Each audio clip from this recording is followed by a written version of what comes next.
Today marks the 35th anniversary of the Castlevania franchise's debut on the Nintendo Famicom disk system, and I wanted to do a special Mythology in a Minute to celebrate this milestone for the series. While most minute vids try to be succinct, I wanted to delve into the truncated lore of the very first Castlevania game to do the video justice, so this might run a little longer than most. In the year 1691, peace reigned over the land of Transylvania. It was Easter, and celebrations of the resurrection of Christ were upon the land. It had been 100 years since the defeat of Count Dracula at the hands of Christopher Belmont, and while the land remained quiet since, the stories of Dracula still lingered. Legend has it that the Dark Lord beckons the evil that has grown in the hearts of men over the course of a century to come to purpose and bring his darkness back upon the world. On this Easter night, in a dark monastery holding a black mass of willing followers, lightning strikes and brightens the darkness, and an enormous castle materializes as if from hell, a sign that the vampire lord is once again resurrected, and so too brings forth his armies of the damned to bring chaos and death to the people of the countryside. With demons and the dead flooding the towns and villages of Transylvania, a young man answers the call of destiny. His name is Simon Belmont, a direct descendant of Christopher and inheritor of the legendary vampire killer whip of his bloodline.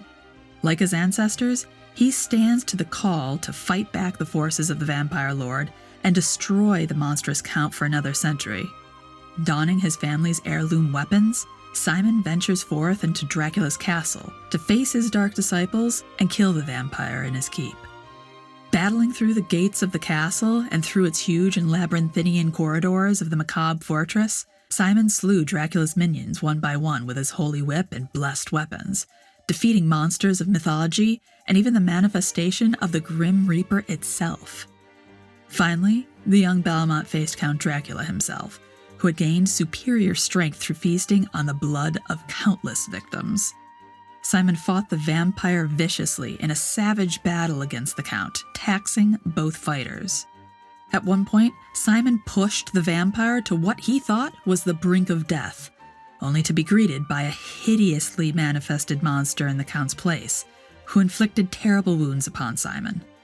Eventually, however, the vampire hunter destroyed the monster, and the Count's remains were scattered to the winds.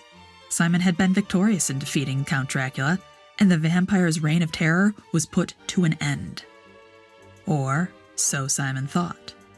Dracula's essence still lingered in the world of men, and so too did a curse he placed upon Simon prior to his defeat.